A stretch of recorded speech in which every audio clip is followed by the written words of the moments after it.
आस्था और श्लोक मुंबई में रूम की तलाश में पैदल घूम रहे होते हैं। तभी उन्हें एक पोस्टर दिखता है। दोनों अंदर चले जाते हैं। श्लोक: भाई साहब, हमें रहने के लिए रूम मिलेगा? आदमी: हाँ मिलेगा ना, बताओ कैसा मकान चाहिए? अगर एक बीएचके चाहिए तो भाड़ा होगा 12,000 और डिपॉजिट 1 लाख। श्लोक: देखिए भाई साहब, ये हमारे बजट से बाहर है। मालिक: तो बताओ तुम्हारा बजट कितना है? आस्था: भाई साहब, हमारा बजट सिर्फ 5,000 है, इससे ज्यादा नहीं दे सकते। मकान मालिक: अरे मैडम, आप मुंबई में 10 साल लेट आई हैं, पूरे महीने के लिए सिर्फ 5,000? इतना सस्ता रूम यहाँ नहीं मिलेगा। आस्था: मोटा भाई, हम लोग बहुत बुरे वक्त से गुजर रहे हैं, इससे ज्यादा नहीं दे सकते। मकान मालिक: अरे, मेरी बहन के लिए तो कुछ करना ही पड़ेगा। इस बजट में एक रूम है, लेकिन शेयर करना पड़ेगा। श्लोक: हम शेयरिंग में नहीं रहेंगे। श्लोक आस्था का हाथ पकड़कर वहां से चला जाता है। बाहर आकर आस्था: श्लोक, अब और कहाँ भटकेंगे? हमें 5,000 में कौन घर देगा? यही रह लेते हैं ना। श्लोक: शेयरिंग वाले घर में कैसे रह सकते हैं? तभी आस्था की आई का फोन आता है। आई आस्था बिना बताए शहर क्यों छोड़कर चली गई? कम से कम एक बार फोन कर लेती। आस्था: आई, हम दोनों मुंबई आ गए हैं।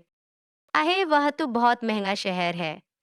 आस्था: श्लोक तो मदद नहीं लेता, लेकिन तुम्हें कभी जरूरत हो तो एक कॉल करना, वहां तुम्हारे बाबा के कई जानने वाले हैं। आस्था: आई, अगर तुमसे मदद नहीं मांगूंगी तो किससे मांगूंगी? अभी एक कमरा देखने जा रहे हैं, फोन रखती हूँ। फिर आस्था: श्लोक चलो। श्लोक: आस्था, तुम बच्ची हो क्या? हम वहां नहीं रह सकते। आस्था जिद करके श्लोक को लेके जाती है। उधर वृद्ध वरद ऑफिस के केबिन में सोच रहा होता है। वर: जब श्लोक था तो बाबा सिर्फ उसी को प्यार करते थे। अब श्लोक के जाने के बाद मुझ पर भरोसा करने लगे हैं। तभी एक स्टाफ आता है। Staff: I coming sir. Varda: आज जाओ, आज से सभी अकाउंट डिटेल्स मुझे रोज दिखाना और सभी इंपॉर्टेंट फाइल्स मुझे चाहिए। स्टाफ चला जाता है। मैनेजर आता है।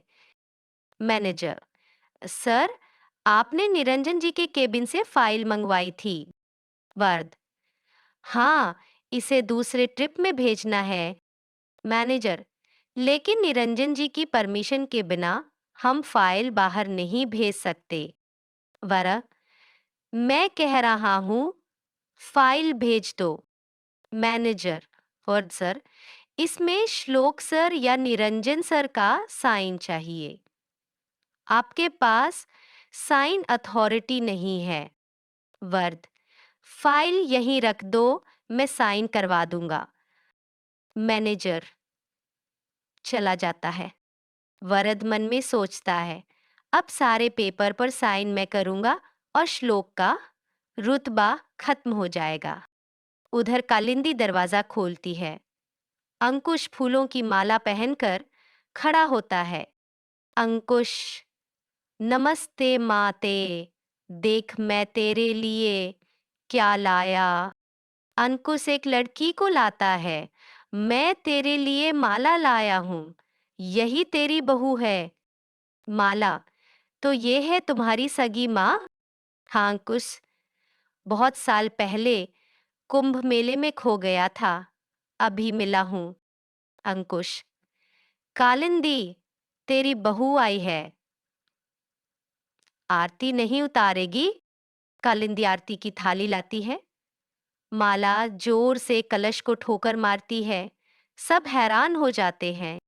कालिंदी: क्या तुम दोनों पहले से शादीशुदा हो?